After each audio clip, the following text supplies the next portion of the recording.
கனடால இந்த 2025ல கிட்டத்தட்ட 80,000 ஸ்டூடெண்ட்ஸ் வந்து காணாம போயிருக்காங்கன்னு ஒரு ரிப்போர்ட் கொடுக்குறாங்க.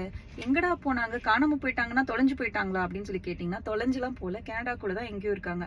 அப்புறம் எப்படி காணாம போயிருக்காங்க அப்படின்னு சொல்லி பார்த்தீங்கன்னா, அவங்களாம் அவங்களோட ஒர்க் பெர்மிட் முடிஞ்சதுக்கு அப்புறமும் அவங்களோட கண்ட்ரிக்கு ரிட்டர்ன் போகாம ஸ்டில் அவங்க கனடாக்குள்ளேயே சுத்திட்டு இருக்காங்கன்னு சொல்றாங்க. என்னன்னு சொல்லி பார்த்தீங்கன்னா, இங்க வர ஒவ்வொரு ஸ்டூடெண்ட்ஸ்க்கும் அவங்களோட அந்த எஜுகேஷன் பீரியட் போக ஒரு சர்டன் பீரியட் வந்து ஒர்க் பெர்மிட்னு சொல்லுவாங்க. போஸ்ட் கிராஜுவேஷன் ஒர்க் பெர்மிட்ங்கிற ஒர்க் பெர்மிட் கொடுப்பாங்க. அந்த ஒர்க் பெர்மிட்ல அவங்க கனடாக்குள்ள ஒர்க் பண்ணிக்கலாம். அந்த ஒர்க் பெர்மிட் பீரியட்குள்ளேயே அவங்க வந்து பிஆர் அப்ளை பண்ணிக்கலாம். ஃபர்தரா கனடாக்குள்ள ஸ்டே பண்றதுக்கு என்னெல்லாம் ப்ராசஸ் இருக்கோ அதெல்லாம் அவங்க பண்ணி வச்சுக்கணும். ஒருவேளை அவங்களுக்கு அந்த ஒர்க் பெர்மிட் முடிஞ்சிருச்சு, அவங்களுக்கு பிஆர் கிடைக்கலன்னா அவங்க அவங்களோட கண்ட்ரிக்கே ரிட்டர்ன் போயிடணும்.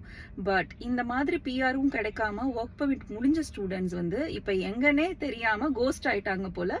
கனடாக்குள்ள தான் இருக்காங்க, பட் அவங்க கண்ட்ரிக்கும் போகல. கிட்டத்தட்ட 80,000 பேருங்க. இந்த 80,000 பேருங்கிறது மொத்தமா நம்ம இந்தியால இருந்து மட்டும் கிடையாது, நிறைய கண்ட்ரீஸ்ல இருந்து வந்து ஸ்டூடெண்ட்ஸ் தான். இதுல இன்னொரு டேட்டா என்ன சொல்றாங்க அப்படின்னு பாத்தீங்கன்னா, அதிகமான ஸ்டூடெண்ட்ஸ் எங்க இருந்து வந்திருக்காங்கன்னு பார்த்தா அது நம்மளோட கண்ட்ரில இருந்து தான் வந்திருக்காங்க. இந்த 80,000லேயே ஹையஸ்ட் பீக் எங்க இருந்து வந்திருக்குன்னா அது இந்தியால இருந்து தான். மட்டும் இல்ல, இந்த லிஸ்ட்ல ஃபேக்கான சர்டிபிகேட்ஸ் கொடுத்து ஃபேக்கான அதர் ப்ரூஃப்ஸ் கொடுத்து ஸ்டூடெண்டா உள்ள வந்தவங்க லிஸ்ட்லயும் நம்மளோட கண்ட்ரி மக்கள் தான் ஜாஸ்தி இருக்காங்கிற ஒரு டேட்டாவையும் சொல்லியிருக்காங்க. இப்ப தெரியுதா ஏன் இந்தியன்ஸ் யாரும் ட்ரஸ்ட் பண்ண மாட்டாங்கன்ட்டு.